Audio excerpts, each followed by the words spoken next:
She called the cops on me in my own foyer. Blue and red washed the crown molding I'd chosen one summer like I was watching a crime show filmed in my living room. The front door stood open to the lake air and the smell of cedar and lemon oil, the way the house always smelled after a deep clean.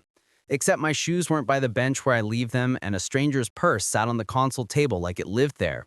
"That's him," she said, one manicured finger stabbing the cool morning between us. "He broke in." I held my hands out because there are moments when dignity is a luxury. "My name is Adrian," I said to the officer with the calmer eyes. "This is my home." He asked for ID with the soft patience people keep for arguments they've heard before. I handed over a driver's license that matched the address in the corner, a passport, a photo of me in front of this very mantle last Christmas, standing between a tree and the friend who took the photo. The officer turned to her. "Ma'am?" She didn't produce anything. She produced confidence. "I'm the HOA vice president," she said, as if that were a key to a universe. "This home was abandoned for months. Emergency access for mold mitigation. I'm the caretaker. He's trespassing." Two facts were true. I had been gone, and the house had been opened. I'd left in March for a film job that ran long, location shoots in wet places always do, and a pipe burst behind the laundry room sink in April while I was up a mountainside with no service. A neighbor called the HOA called the emergency vendor, the vendor called a locksmith, the locksmith called a receipt printer. The whole parade did what it was supposed to do for 48 hours, and then someone decided 48 hours is the same thing as forever.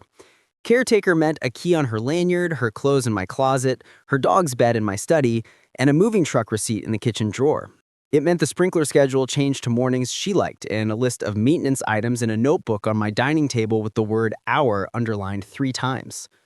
"Step outside, sir," the officer said, not unkindly. I did because fighting definitions in a doorway ends with bruises and I had better weapons. "I can show you title," I said, and I could. I had a copy of the warranty deed in my glove box because I'm the kind of man who keeps paper like a superstition. I had utility bills in my email and the HOA's own welcome homeowner letter from 2 years ago when I moved in and wrote a nicer version of my name on a form than the one I use now. I had a dated inspection report from the mitigation company. I had photos. My art on the walls, my grandmother's mixing bowl stacked on open shelves, the stupidly expensive vintage rug in the den I promised I'd never buy, and bought because I'm human. The officer looked at my license, looked at the deed, looked at the email header on my phone, and then looked at the woman who had introduced herself as the HOA vice president and the caretaker of a thing that did not belong to her. "Do you have a lease?" he asked her. "An agreement? A board resolution?" She smiled like she'd been practicing for a role.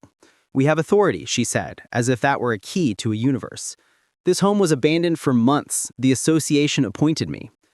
You could hear the capital letters and how she said association. You could also hear the hollow in the word appointed. The officer's partner, less patient, more suspicious, asked her again for paper. She produced a notice of emergency entry with my address on it, dated April, signed by the property manager. It said abated moisture, remediated mold, dried structure. It did not say move in. It did not say caretaker. It did not say change the alarm code and call it yours. It did not say call the police on the man whose name is on the deed because you like your dog bed where his desk chair used to be. My phone buzzed with a text from my alarm company, front door opened, 20 minutes after I'd already learned that. It buzzed with 3 missed calls from a number I didn't recognize because I'd put my phone on silent the second the officers pulled up. It buzzed with a message from the property manager. "Hi Adrian, can we talk about access? Craig?" Craig, whose emails always ended with a cheerfully irrelevant quote about community. Craig, who attends every board meeting and reminds everyone that curb appeal is value. Craig, whose office never returns calls on Friday afternoon unless someone says, press. I texted back one word, now. "Here's what's going to happen," the calmer officer said, as if the future was a wall you could point at. "We're not going to decide civil possession. We're going to keep the peace. You'll show me any proof you have. Ma'am, you'll show me any proof you have. Then both of you will step away so we can figure out if there's a crime in here or just a mess." He looked at my ID again, looked at her empty hand again, and made a choice with body language instead of words. "Ma'am, please step outside with me." She bristled. "This is harassment," she said to a morning with birds in it. "He has no right to be here." "He has a deed," the officer said, and out loud was better than in my head. While she fumed on my porch, I stood in my driveway and took inventory like a man quietly losing and gaining things at the same time. Gaining the sound of my own fountain in the courtyard, the light on the staircase I designed to catch exactly 9 a.m., The weight of a folder with the price of truth in it. Losing time, trust, the fantasy that the HOA would ever be the thing you hope it is when you sign papers and pick paint and think neighborhood means something other than an org chart. My neighbor Tom, the guy who walks at 7 with a coffee he never seems to spill, slowed and lifted his eyebrows. I shook my head once. He mouthed, "Karen?" I nodded. He mouthed, "Of course," and kept walking because good neighbors know when to show up with curiosity and when to show up later with a casserole. Craig's SUV arrived with the particular urgency of a man who doesn't like making decisions in public. He got out holding a folder thicker than a conscience and thinner than a case. "Adrian," he said as if we were friends who lunch. He shook a hand I did not extend and turned to the officers with the practiced tone of someone who thinks tone outranks content. "We had emergency entry authority," he said. "The home was unoccupied for months. We needed to ensure no ongoing damage. The board authorized a caretaker." The calmer officer asked the only question that matters in adult rooms. "In writing?" Craig opened the folder and produced what paper can produce when used to dress a lie: minutes from an executive session with 3 bullet points and no names, a caretaker guideline sheet with no signature, an invoice from the mitigation company, a letter addressed to me that had been returned to sender because the HOA had sent it to my old apartment across town. We posted notice. He pointed to a photograph of a sheet of paper taped to my front door that had blown half off. "Executive session for mold? Fine. Executive session to appoint a caretaker to live in a member's home? Not fine." He looked at me. "Sir, do you want her removed?" I looked at my hallway, at the coat rack with a coat that wasn't mine, at the dog staring at me with a face I didn't know that told me the house had been explained a new schedule. "Yes," I said. "Legally, peacefully, now." The officer nodded. "Ma'am, you need to gather your belongings and step out. We'll give you 30 minutes. You can leave any dispute for the civil court. Today we're not playing pretend." Her face did a thing people's faces do when the world does not accept the story they wrote for it. She started to cry, one of those immaculate cries without tears that read like a script, then turned to fury in a way that felt rehearsed. "I will sue," she said, as if that were a password. "You'll email," I said, "to counsel." The officer looked at me in a way that told me he was measuring my capacity for not making his day harder, and I met his measure because sometimes growing up means surrendering the only moment you could reasonably shout. "I'll wait outside," I said. I stood in my driveway and watched her 30 minutes in the same way you watch a summer storm that forgot how to leave slow, noisy, dropping the wrong kind of water. The officers stayed inside with body cams on and voices low. I could hear drawers open and close, the sip of a suitcase, the apologetic, practical questions of a cop who's done this too many times. "Is any of this refrigerated? Do you have medication?" "Ma'am, we can't pack your entire garage. Take essentials, arrange a pickup with the owner." She came out once with her dog tucked like a football and a laundry basket full of shoes. She didn't look at me. The dog did. Guilty and innocent at the same time, like all dogs. The officers brought me the incident number on a card, because paper isn't just proof, it's a life raft. "While she's gone," the calm one said, "change the locks." He had that tone you get when you're quietly rooting for a simple day. "Call a locksmith with a mobile rig. We'll stand by." I called a guy I've used on set when a location owner loses a ring and a scene collapsed under a doorknob. He arrived like competence always does. Quiet van, small tool bag, a nod you trust. He rekeyed the front, the side, the patio sliders, the garage man door. He reset the alarm and handed me a fresh code. "Paper trail?" I asked. He smiled, printed a receipt from a printer the size of a loaf of bread, and wrote the incident number at the top without me asking. Inside, the house felt like someone had paused a life half a step off the beat. She'd set her mail on my console, she'd put a photo of her child on my desk. She'd hung a sweater over the chair I built from a plan, because I wanted to remember I can still make something with my hands. The mitigation company's fans were stacked neatly in the laundry room. The red tag from the inspector in April hung on a nail with a clear sticker slapped over it. In the kitchen, her notebook lay open with checklists and neat, aggressive handwriting. Replace filters, arrange window washing, HOA lockbox. On the next page, a list that read like a shopping trip for a life that wasn't hers. Guest sheets ×2, dog gate, soap pump for powder bath, lemon oil. I took photos. I didn't touch anything. Craig hovered on the threshold like a man visiting a hospital room he didn't expect to. "We tried to contact you," he said, as if that sentence were a talisman. "We couldn't verify your return date. You sent one letter to my old address and taped a notice to my door during a rainstorm. You had my email, you had my cell, you had my mitigation invoice with 3 contact numbers on it. The only thing you didn't have was permission." He opened his folder in a reflex and showed me a printout of an email he'd sent to himself. It didn't help him. The board felt is where people hide when they ran out of words that mean anything. "The board is going to feel a notice to preserve," I said, voice flat. "Effective now, you, the HOA, and your vice president are on litigation hold. Do not destroy, alter, or mishandle any record related to this property. Emails, texts, minutes, invoices, photos, key logs, access logs. Consider this your formal notice. Counsel will follow." I spent an hour with a yellow pad building a timeline like a scaffolding. March departure, April pipe, April emergency entry, April-May mitigation, undated caretaker appointment, May locksmith, June alarm code change. I pulled the log from my alarm portal. It told me everything a machine can tell you about who you're not supposed to be surprised by. June dog bed, July routine inspection, August, September, nothing, October HOA budget meeting, line item, caretaker stipend. I'd find out. November, my return and a foyer that didn't recognize me. I photographed my art where it wasn't. Photographed a scuff on the baseboard that hadn't existed. Photographed a dent in the fridge handle that wasn't mine. I sent the timeline to my attorney, with a subject line she likes: facts, not feelings. Then I called the mitigation company. The project manager answered on the first ring like guilt has a ringtone. "We cleared to dry standard and closed out. We left the key with the association." "Did you authorize occupancy?" He laughed, then swallowed the laugh when he realized he was on speaker, and I'm the kind of man who keeps records. "No. We do fans, dehumidifiers, demo, and clean. We do not do moving in. Our invoice shows 48 hours. That's it." "Send me the invoice in the work log," I said.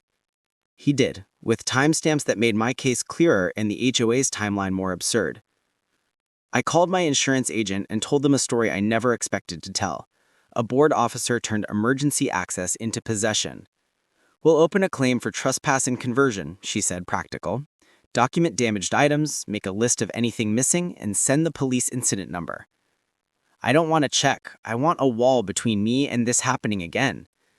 Then we'll subrogate, and your lawyer will do the other kind of wall. My lawyer is a woman whose emails are knives wrapped in velvet. She replied to my timeline with a checklist that made me breathe easier because it meant the path forward wasn't a maze. It was a hallway with doors that open if you show the right paper. Step 1. Unlawful detainer isn't necessary because PD achieved removal. We still send a demand to cease and desist from reentry. Request acknowledgement by noon tomorrow. Step 2. Demand letter to HOA and management for trespass, conversion, invasion of privacy, and breach of fiduciary duty. Include demand to preserve. Step 3. Temporary restraining order of any reentry attempted. Simultaneous filing for injunctive relief prohibiting entry absent emergency and written consent. Step 4. Public records and inspection demand for board minutes, emails, caretaker policy, invoices, access logs, key logs, alarm code change authorization, and any stipend payments. Step 5. Insurance notice. Done. Step 6. Locksmith receipts. Done. Step 7. Change garage code, Wi-Fi, and all cloud passwords because humans are sloppy. I smiled. On it. I changed everything that could be changed by a man with a keyboard and a lifetime of paranoia earned honestly. I reset Wi-Fi, camera admin passwords, alarm admin, garage door, thermostat accounts. I called the alarm company and added a verbal passphrase that wasn't caretaker. I set up a second mobile backup on my lawyer's phone with full access, because redundancy is romance when you stop believing any other kind. At 3 p.m., she came back with a friend and a face that promised trouble like weather. The officers had already told her any return required permission. She tried anyways because momentum is a drug. I met her at the porch with the calm I keep for uphill climbs and long takes. Your belongings are boxed in the garage. You can pick them up at 4 with an officer present. She tried indignation. She tried my medicine. She tried a dog story. Officer is on the way, we'll do this correctly. When the patrol car pulled up, the officer did the thing good ones do. Meted a transaction, not a drama. 2 boxes, 1 dog bed, 1 planner. Let's go. At 5 p.m., Craig emailed a let's discuss and let's not escalate, and this can be resolved amicably. At 5:05, my lawyer emailed him a 2-page demand with 9 numbered paragraphs and 3 citations to sections in the CCNRs that said emergency entry isn't squatters' rights, executive session isn't a cloak, and fiduciary duty means you don't turn a flood into a residence. She also CC'd HOA's counsel, not Craig's favorite thing, and the board alias and set a 24-hour deadline for a written acknowledgement that no one associated with the HOA would enter my home absent an actual emergency and written consent. At 5:10, she hit the management company with a records request so thorough it doubled as a governance seminar. At 6, the neighborhood app bloomed with a thread titled "What Happened at the Big House?" in the usual cocktail of hysteria and kindness. He abandoned it, someone wrote. She saved it, someone else wrote. No, she sublet it to herself, another typed, braver than their username. I posted once with a sentence that said enough and nothing. Emergency entry is not permission to move in. Paper beats rumor, please wait for facts. Then I muted the thread and went to the kitchen and cooked something uncomplicated, because chopping garlic is one of the few ways to make a day feel like it's ending instead of continuing until you're a person no one likes. Before bed, I walked the perimeter like a man who builds fences in his mind. The lake pushed a small wind at the bulkhead. The lights on the path looked like short, patient teachers. I locked every door twice out of habit and out of understanding. I stood in the foyer where I watched badges and pronouncements 10 hours earlier, and whispered to the house the sentence I whispered to all sets when they've been restored after a long night. You're safe for now. Tomorrow we build the policy. By noon the next day, their lawyer called my bluff and learned it wasn't one. The subject line read, response to demand/request for standstill, which is legal for, we saw the fire, can we talk about water? He proposed to call it 2 with himself, the board president, the property manager, and the vice president in her personal capacity. I replied with my lawyer CC'd and 3 conditions before words left mouths. Written acknowledgement of the litigation hold, written acknowledgement that no one associated with the HOA or management would enter my home without my written consent absent a true emergency, and a commitment to produce the records we'd requested under our inspection rights by 5 p.m. Friday. He sent all 3, short, careful, grudgingly clear. It's amazing how fast paper moves when the wrong story met body cams and a patrol car's incident number. At 2, the Zoom looked like a brochure for consequences. The board president wore a blazer that tried to outvote the facts. Craig wore the strained calm of a man who knows a contract can cut both ways. The vice president, Karen with a title, stayed off camera at first, then flickered on with a backdrop of a neutral wall that tried to look like innocence. Their counsel opened with an apology shaped like a hedge. There appears to have been a breakdown in process. My lawyer let him finish and then laid out the spine. Trespass, conversion, invasion of privacy, and breach of fiduciary duty. Plus the easy part, an injunction with a consent order that would cost them less than discovery. We can do this the way adults do, she said, velvet over blade, but it will be written. We walked through the timeline until the corners bled less. The emergency entry, fine. The mitigation, good. The key handoff without my authorization, not fine. The caretaker appointment in executive session, unlawful. The stipend line in the draft budget labeled property watch, I let that word hang like a wet coat. Craig coughed. A nominal amount, he said, as if adjectives were medicine, to ensure eyes on the property while it was occupied by you, I said, voice flat. Karen bristled. I protected it. I cleaned. I checked for mold. I curated the... You moved in, I said. You changed the code. You called the police when the owner came home. The board president tried to pivot into community standards and we care about the lake, and I held up a hand so politely even Zoom felt it. This isn't about standards, I said. It's about consent. Their counsel asked what it would take to avoid litigation. We gave him a list that didn't bark and carried no chains. 1. A consent injunction prohibiting HOA officers, directors, and agents from entering any dwelling absent actual emergency and written owner consent. 2.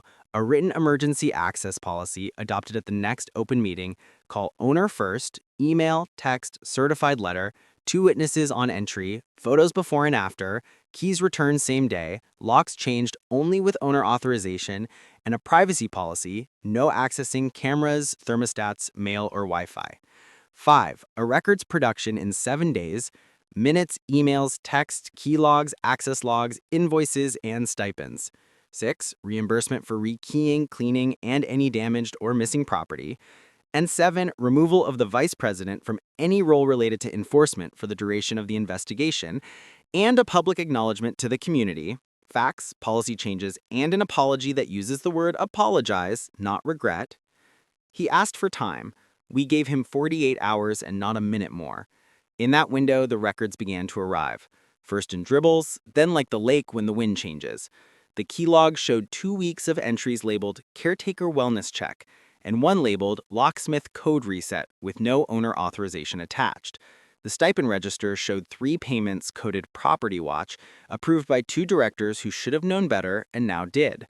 The emails were worse in their banality. He's out of town for a long time. House can't sit. Better optics if someone is in residence. Use executive session.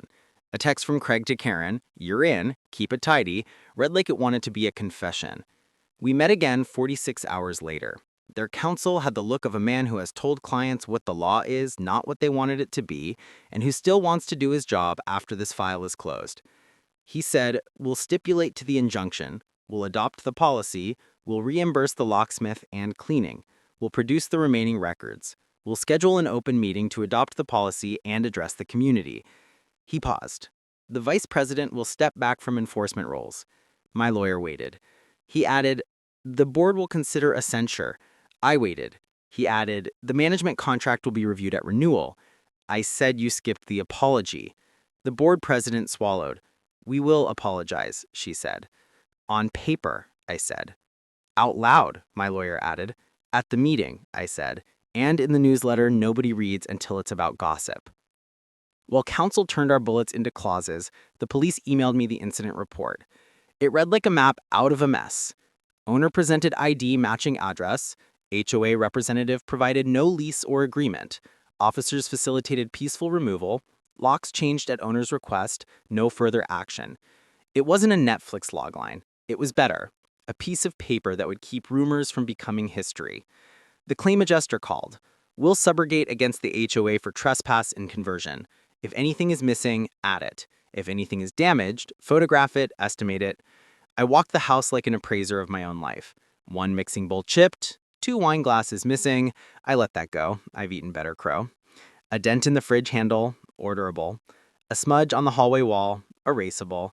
The biggest damage was shape, not stuff. The way my study smelled like a dog. I steamed the rug. We made our truce there, the house and I. Then came the meeting. The one that sucks energy and gives you a kind of quiet afterward you don't know how to spend. The lodge filled with the curious and the furious, and the deeply bored who just like fresh air. The board president read our joint statement. She used apologize and didn't choke. The policy was read line by line because reading out loud is how you teach people when they're busy performing. Warning, call, email, text, notice on door that doesn't pretend to be a possession, 2 witnesses, key control, no caretaker appointments without owner consent and counsel review, and no one lives in a home that isn't their own. The room, wry and wounded, clapped, not for the board, not for me, but for the idea that the word neighbor might mean something again. Then the questions came and did what questions do when people have been hungry. They multiplied. Who approved a stipend? Why executive session? What else has been done under caretaker? How many keys does management hold? Do you audit key logs? When do we recall? Counsel, to his credit, answered instead of dodging. We will audit all emergency entries for the last 2 years. We will publish the log. We will add a key audit twice a year, the president said. Craig sat small. Karen stayed quiet, the corner of her mouth pulled down like a curtain's last inch. A motion to censure the vice president passed. Clean, sad, necessary. A motion to put management on a 90-day performance plan with key control, audit, and records compliance passed louder. A motion to set a recall date for the next regular meeting collected signatures like rain on a tin roof. I said one thing. Because saying one true sentence is better than 20 smug ones. If we had this policy 6 months ago, we wouldn't be here. Let's not waste the harm. I slept that night like a man who had been briefly evicted from a life and then invited back by law and luck and work. In the morning, I brewed coffee and stood in my foyer, and the light hit the floor exactly the way it's supposed to at 9 in the summer. And I forgave the house for ever letting strangers in, even though it wasn't the house's fault. My grandmother's bowls sat on the shelf the way they always had, chip and all. I scrubbed the fridge handle while a playlist forgave me for buying a rug I shouldn't have bought. A text pinged. Tom, Lodge, kayaks at 6? Yes, I wrote. The leak doesn't care about policy. That's why I like it. In the days that followed, the emails kept arriving, not just from council and adjusters and vendors, but from neighbors who had watched and wondered and now wanted to help. Can I bring by a spare code detector? We want to start a key audit committee. I found a template for emergency entry policies. Want to borrow it? Governance, when it works, is a potluck. You bring paper, someone brings cookies, someone else brings a radar gun because he's that guy. We built something we hadn't had before without spending a dollar. Trust with receipts.